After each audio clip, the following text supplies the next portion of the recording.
سلام. تو ویدیو قبلی دستور یک کاپکیک وانیلی بی‌نقص رو داشتیم و تو این ویدیو میخوایم آسون ترین کاپکیک شکلاتی رو درست کنیم که بافت مرطوب و نرمی داره. مایه این کاپکیک تو 5 دقیقه آماده میشه. پس از همین حالا فر رو با دمای 170 درجه سانتیگراد روشن کنید.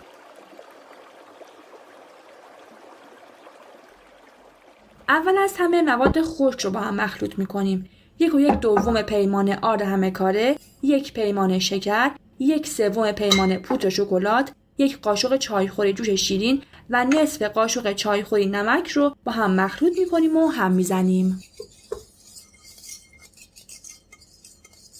توی کاسه دیگه مواد مرطوب یعنی 1 قاشق غذاخوری سرکه سفید، 2 قاشق چایخوری عصاره وانیل، 1/3 پیمانه روغن زیتون یا روغن گیاهی، 1 تخم مرغ بزرگ و 1 پیمانه قهوه گرم رو با هم مخلوط میکنیم و هم میزنیم.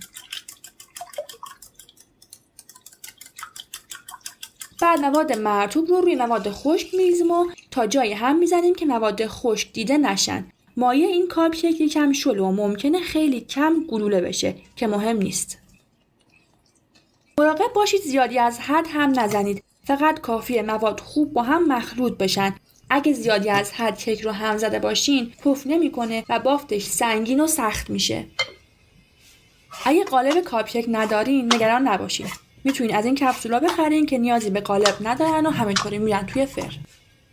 مایه کیک رو تو ظرفی میریزیم که راحت بشه کپسول ها رو پر کرد. حواستون باشه بیشتر از 2/3 قالب رو پر نکنید چون ممکنه موقع پخت زیادی پف کنه و خب اینطوری شکل جالبی به خودش نمیگیره.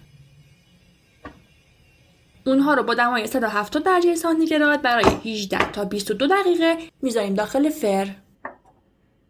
یه خلال دندون رو توی کیک فرو کنید و اگه تمیز بیرون اومد یعنی مغز پخت شده. قالبی رو که زیادی پر کردم این شکلی شده و بقیه کاپکیک‌ها که 2/3 رو پر کردم به شکل گنبدی و خیلی خوشگل پف کردن.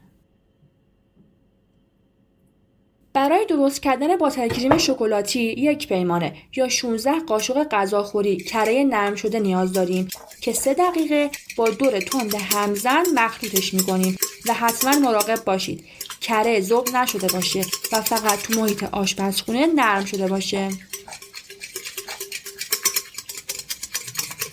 رنگ کره که روشن شد 3 پیمانه پودر قند، نصف پیمانه پودر شکلات، 2 قاشق چایخوری عصاره وانیل، 3 تا 4 قاشق خامه قنادی و 1/4 قاشق چایخوری نمک اضافه می‌کنیم. اول خیلی آروم هم می‌زنیم تا پودر قند خوب مخلوط بشه. بعد 3 دقیقه با دور تند همزن هم می‌زنیم. حین کار حتما با لیسک اطراف کاسه را تمیز کنید تا مواد خوب مخلوط بشن.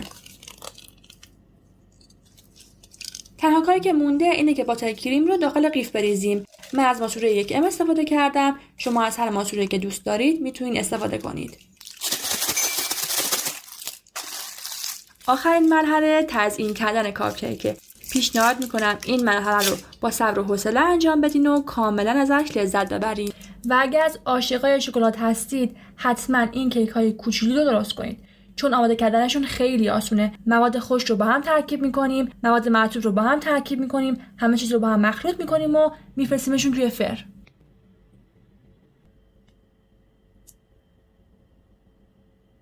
این کیک ها شیرینی زیادی از حدی ندارن و بافتشون مرطوب و نرمه. و در مورد باتر کریم هم باید بگم که من خامه قنادی رو واقعا ترجیح میدم، ولی خب باتر کریم هم طعم جدیدی داره و درست کردنش میتونه تجربه جالبی باشه.